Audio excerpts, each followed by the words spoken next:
Hey guys, it's Maddie and welcome back to my channel. I wanted to sit down and give a quitting vaping update because I was going back through my old videos and it's been 10 months since I posted my first how I'm quitting vaping video, and I gave a little bit of an update but not as in depth as I wish I had. So I thought this video we could go through 5 of my top tips to quit vaping and 5 things that I wish I knew before I tried to quit. And then I'll give you a little bit of an update for me personally after we go through those things. But anyways, let's start with the 5 tips I have if you are trying to quit vaping. Number 1 is throw out the vapes and throw out the chargers. And I really emphasize throwing out the chargers because for me, it was so easy to go back and be like, oh, well, I have a charger, so why not just get the vape? Like it's half of the equation, so might as well just get a whole vape now. And don't test yourself. Don't put yourself in a position where you have to make the decision, like seeing a vape and be like, should I use it or should I not? Just throw them out of sight, out of mind. My second tip is let yourself think about vaping when you're trying to quit, and don't beat yourself up for having the thoughts, but also play the tape forward and think about how you're going to feel, not just physically if you do vape. Like, how's your mental health going to be about it? Are you going to beat yourself up for vaping? Are you going to feel like sluggish and disappointed? Just let yourself think about the what ifs, but don't act upon those thoughts either.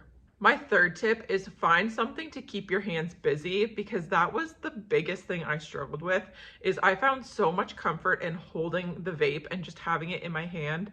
So when I was quitting, it literally felt like I was missing something, and that something that was a part of me for so long is gone. So I still struggle with this because now instead of holding a vape, I tend to pick my fingers and pick at my cuticles. And that is literally just to keep my hands busy, because I never picked my fingers when I was holding onto a vape because my hands had something to do. But now that I don't have a vape to hold on to, I'm trying to find something else. So I've seen people have a little fidget toy or something, or hold a rock or a crystal, or I don't know. I still struggle with it. So I am trying to work on this.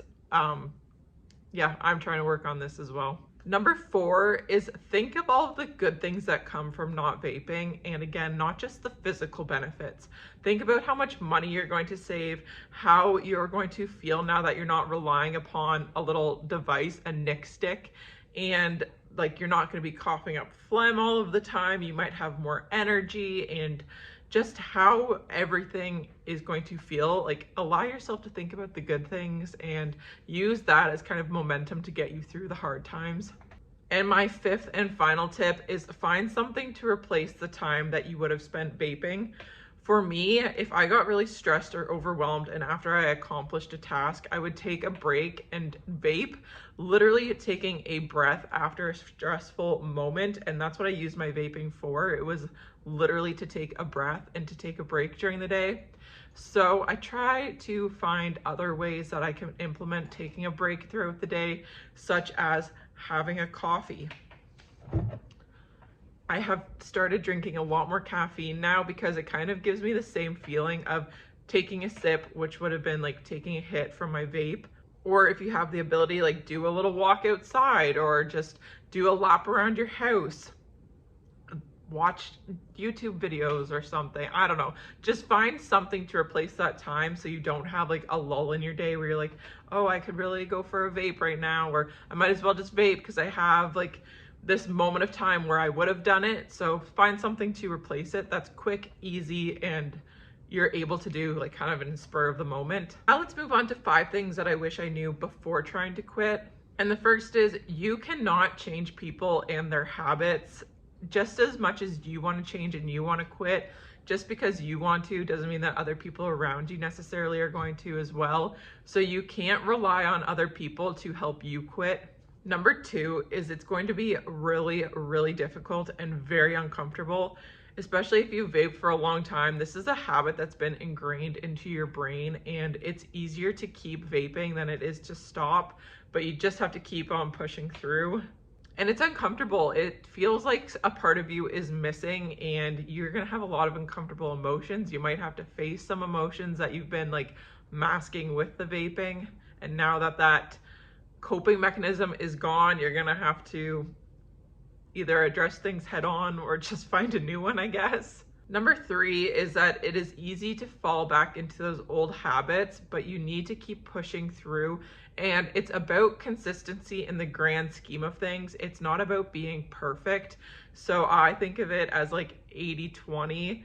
We'll get into this later on, but you don't need to be 100% clean from vaping and stop completely. If that's not what you're set out to do, don't beat yourself up for like the little slip ups and stuff.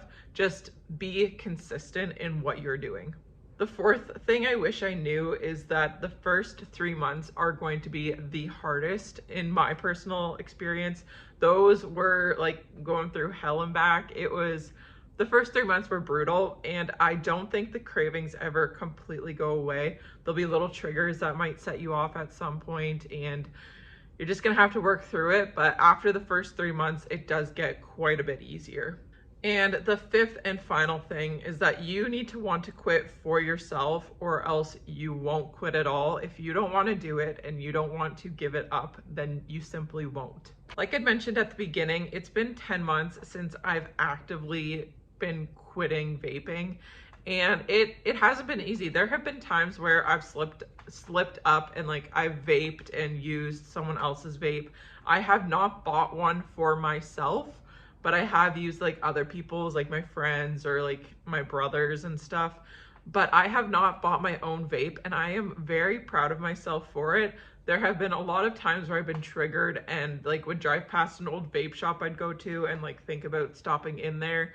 And actually in my hometown, they just opened like a designated vape shop that I drive by literally every single day. It's like downtown.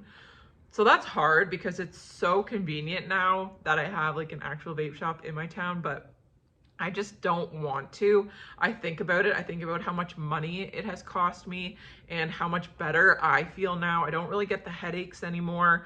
And I feel very like free from having to be like attached to this vape the whole time.